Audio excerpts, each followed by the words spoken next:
Chers élèves, bonjour, je suis Ndjekwaskajimbe Patrice, professeur de français du secondaire. Bienvenue à la suite de notre cours sur la dissertation littéraire destinée aux élèves des classes de terminale. Notre séquence actuelle porte sur un exercice. Nous sommes dans la deuxième étape de notre méthodologie de dissertation qui est recherche d'idées et d'exemples. Nous avons vu ici comment chercher les idées, comment et où trouver les exemples. Et nous allons l'adapter à notre sujet que nous avons vu à l'analyse. Le même sujet. J'espère que vous avez bien noté. Que vous inspire cette affirmation de Camus par rapport aux mesures. Ce sujet, nous sommes entrés, je vous dis bien qu'on va traiter jusqu'à la fin. Même au niveau de conclusion, on va conclure. On va introduire et conclure. Dans tout, on va adapter notre exercice. Donc, c'est le traitement. Vous devez bien noter. Que vous inspire cette affirmation de Camus par rapport aux mesures de lutte contre la COVID-19.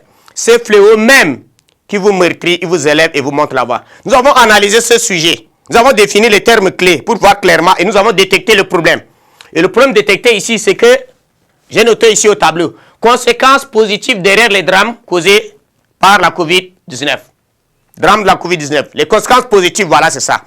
Et où est-ce que nous allons trouver idées et exemples pour traiter ce sujet? Idées et exemples. Voilà, c'est ça. Vous savez bien, on parle ici de percer les aspects positifs de la COVID-19. Et nous avons dit, l'exemple qu'on va trouver, c'est à partir de la consigne. C'est-à-dire conséquences positives de la COVID. Et on nous dit les mesures de prévention, de lutte contre COVID-19. Et donc, on peut dire ici, les mesures de distanciation physique et autres que nous connaissons. Et on va voir, entre autres comme idée, amélioration de l'hygiène. Oui, ça. Amélioration de l'hygiène. Voilà ici. Nous avons recul de la pollution. Raffermissement des liens sociaux. Quelques liens de rumeurs réussissent donc à percer l'obscurité. C'est ce qu'il faut comprendre. Nous avons des aspects positifs. Quand on parle, on va aller par étape, vous allez voir. Sur le plan sanitaire, qu'est-ce qu'on va trouver de positif? Vous savez, dès l'apparition de la pandémie, de la COVID-19, le message développé est « lavez-vous les mains ». Et ce sens d'hygiène exacerbé là semble porter ses fruits dans certaines de nos zones où les problèmes liés à l'hygiène corporelle et alimentaire ont été un peu résolus. Vous voyez ça? C'est positif. Du point de vue économique, nous notons donc la récession économique chute et l'effondrement de la demande. Vous voyez ça? Les interdictions de voyager et la fermeture des usines est un cauchemar. Vous voyez? Mais pour l'environnement, c'est une bénédiction. Donc, on a noté la chute des émissions de gaz carbonique. Et comme exemple, vous allez dire, selon le Centre de recherche sur l'énergie et sur l'air pur, on a noté la chute de gaz carbonique de 25%, soit 2 millions de tonnes en Chine, comparé à la période de 2019. Voilà, c'est ça. Vous voyez ça. C'est ça, c'est une bénédiction à ce niveau.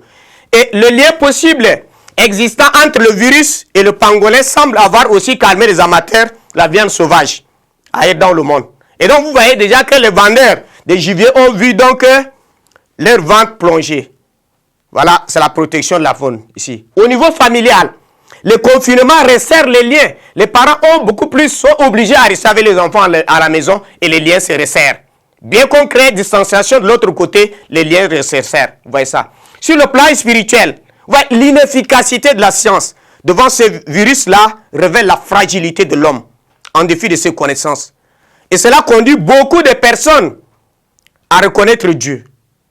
C'est pourquoi on dit, lorsque l'intelligence faiblit, faillit, on fait appel à Dieu. Comme l'affirmait Ampateba, Dieu c'est l'embarras des intelligences humaines. Pourquoi la science si efficace ne peut pas parvenir à éradiquer ce petit virus? Les gens sortaient, vous voyez, en Europe, les gens sortaient dans les rues pour crier vers Dieu. Donc voilà, l'homme devant ça a vu sa faiblesse. Sur le plan sécuritaire, le couvre-feu instauré ont réduit le banditisme et autres comportements cruels, nocturnes. C'est déjà un aspect positif. Et sur le plan sociopolitique, les dirigeants ont un peu connu leur population. Les intérêts égoïstes ont fait face à l'intérêt commun. Les gens se sont reconnus devant un même destin. Personne ne peut voyager, personne, tous nous sommes soumis. Égalité. ce virus ne fait pas la différence entre les riches et les pauvres. Tout le monde est pris là. Donc voilà, c'est là quelques exemples illustratifs qui vous permettent de percevoir derrière cette Covid-là l'aspect beaucoup plus positif. Voilà, c'est ça les idées exemples qu'on a essayé de faire. Vous devez les trouver encore si bien nombreux. Merci.